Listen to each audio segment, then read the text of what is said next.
This video is to help you get started with some basic stitching. And some might look at it as sewing, some might look at it as embroidery.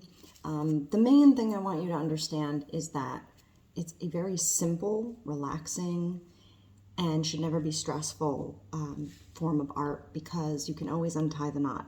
And because whatever happens back here, this behind the canvas, behind your fabric, it doesn't matter. It's what's on the front. Okay, so you can always kind of fix things.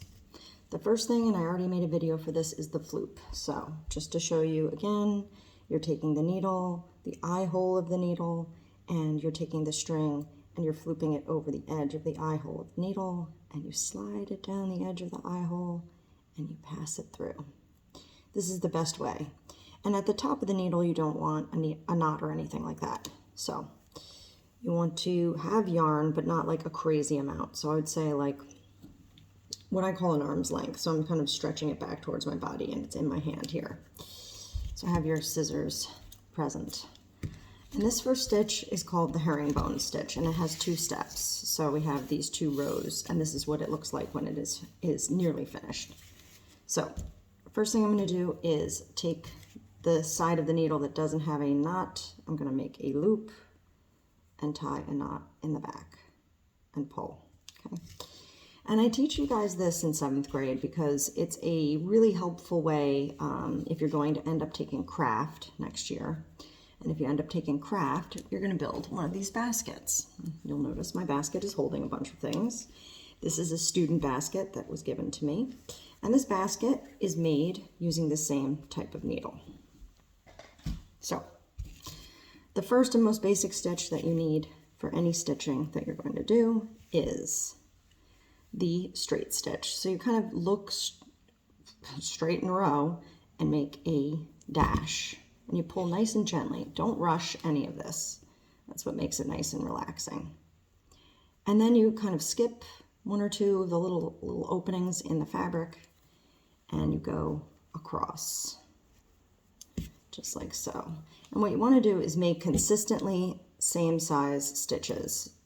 And if you lose your needle, that's okay. You're just going to refloop. So. And another really important thing to remember is you're constantly coming from behind the fabric, up from the back, into the front. It's like a little mantra for yourself. Up from the back, into the front. And I'm going to continue on. And there's no set number of stitches that you need, but the smaller that you do them, if you make them really large, they're not as exciting. The finished product isn't as exciting. All right, I'm going to pause the video and continue in a sec. So now that we're back rolling, you'll notice I've gone straight across and I've stopped. I have 1, 2, 3, 4, 5, 6, 7, 8, 9, 10 stitches. So then what you're doing, you're always kind of working from the back. You don't want to show stitches on the front that you're not, intending to be part of your design. And you want to skip a space. And when I say skip a space in between, you want to kind of, I would say like a finger's length is a finger's width, okay? In this case, it's a little bit more. And now what I'm going to do is make dashes that are even with the previous dash. So just to keep turning my canvas here a little bit, it's always hard for me to film these videos myself. Not a professional YouTuber yet. I am going to just carry on making my dashes. And something key is about to happen, and that's I'm going to run out of thread, and that's okay. I kind of want that to happen so that you can see what you do in that case. These are little troubleshooting things that in our digital world make it a little more complicated.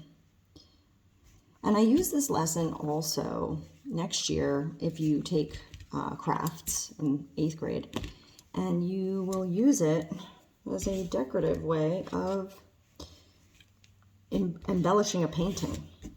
It's kind of a cool lesson. I don't have my example here right now, but I will show it to you in class. So I'm trying to make these dashes even so that they line up with the dashes on the bottom row. So each one is above the other. All right. And I'm about to run out of thread. I don't want to try and stretch it. So here's what I'm going to do. So I'll show you the back. Here's the back, and I have some leftover string from something else I did.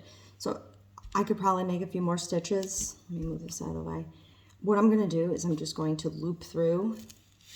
And what's really important, sorry, I'm trying to make sure that you can see this. I put my finger here and I just pull, pull, pull, pull, pull gently and tie this knot. And I can leave that hanging. I'm just going to get some more thread. And I don't need a ton. I just need enough to finish. So you don't want to be wasteful. So I put a knot on one end. I floop. And I come through to the other side. For reference, these are sewing needles. Okay, you see they're really tiny and they're pointy. They will point into your finger if you are not terribly careful. So I just start again, come from behind the fabric, and I continue until I run straight across. Oops, I guess my knot wasn't small enough. Okay.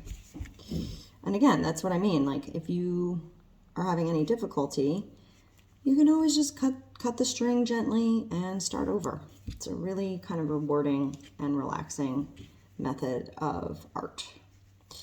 So just showing you. And again, my needle keeps coming unthreaded because I don't put a knot at the end of mine up by the needle.